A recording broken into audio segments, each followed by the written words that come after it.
নবীর সিনা চাক হয়েছে, পৃথিবীর কোন নবীর সেটা হয় নাই। সুবহানাল্লাহ। দুইবার হয়েছে এটা বিশ্ব নবীর জীবনে।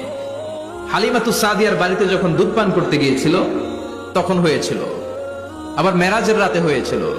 উম্মে হানির ঘর থেকে চলে সাইয়েদনা জিবরাইল বিশ্ব নবীকে হাতিমে কাবায় শুইয়ে দিলেন। এরপর গলার নিচ থেকে শুরু করে নাভি পর্যন্ত বুকটা কেটে ফেললেন, বিশ্ব নবীর হৃদয়টাকে বের করলেন, জামজামের পানি দিয়ে ধৌত করলেন, আবার পেটের ভেতরে হৃদয়টাকে ঢুকিয়ে দিলেন।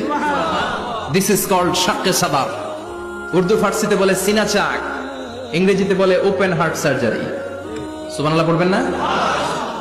আমাদের অনেকের ওপেন হার্ট সার্জারি হয় না, গলা থেকে নাভি পর্যন্ত কাটা, সেলাই করে দিলে আবার বাঁচে। এটা বিশ্বনবীর সিনা চাক থেকে আবিষ্কার হয়েছে। পড়েন আল্লাহু আকবার।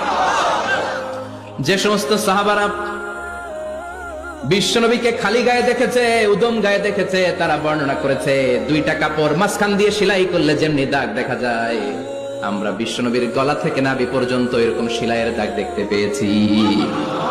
শাক্কুস সাদার, স্পেশালিস্ট লাস্ট মেসেঞ্জার মুহাম্মদ সাল্লাল্লাহু। আর কোন নবীকে আল্লাহ এটা দেয় নাই। খুশি না বেজা? আবার উনি হলেন সাহিবুল মেরাজ। উনার মেরাজ হয়েছে, আর কোন নবীর হয়েছে নাকি? কথা বলেন।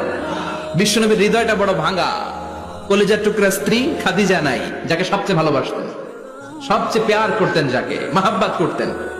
এবং সাইয়েদাতুনা খাদিজার জন্য বিশ্বনবী মা আয়েশাকে ধমক দিয়েছেন।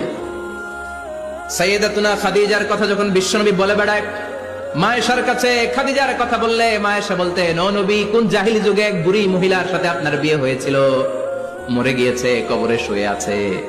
ওই মহিলার পরে কত সুন্দরী সুন্দরী নারীরা আমরা আপনার ঘরে আসলাম, তারপরে ওই বুড়ির কথা আমাদেরকে বলেন কেন? ওই বুড়ির কথা শোনান কেন? বিশ্বনবী রেগে গেলেন।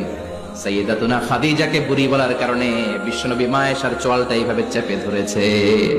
কোনদিন স্ত্রীর গায়ে হাত তোলেননি, শুধু এই একবার খাদিজাকে বুড়ি বলার কারণে মা আয়েশার থুতনি চেপে ধরেছিলেন। আল্লাহু আকবার।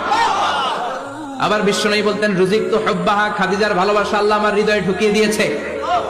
আবার বিশ্বনবী দোয়া করলে বলতেন, ও আল্লাহ, ওই কিয়ামতের ময়দানে যেদিন বন্ধু বন্ধুরে চিনবে না, বাবা ছেলেরে চিনবে না, মা তার মেয়েরে চিনবে না, পীর সাহেব মুরিদরে চিনবে না, মুরিদ পীর সাহেবরে চিনবে না, ওই কঠিন দিনে যেন আমি আমার কলিজার টুকরা খাদিজারে ভুলে না যাই। ওই কঠিন দিনে আমি যেন আমার খাদিজারে চিনতে পারি। সুবহানাল্লাহ। তার মানে ভালোবাসা বেশি না কম? সাইয়েদাতুনা খাদিজা ইন্তেকাল করলেন, জাবালে হাজুনের পাশে ওনার কবর। যারা হজ উমরা করতে গিয়েছেন দেখেছেন না, মক্কা একটা কবর আছে, এটা মাকবারাতুল মাআলা, কিন্তু এটারে বাংলাদেশিরা বলে জান্নাতুল মুআল্লা।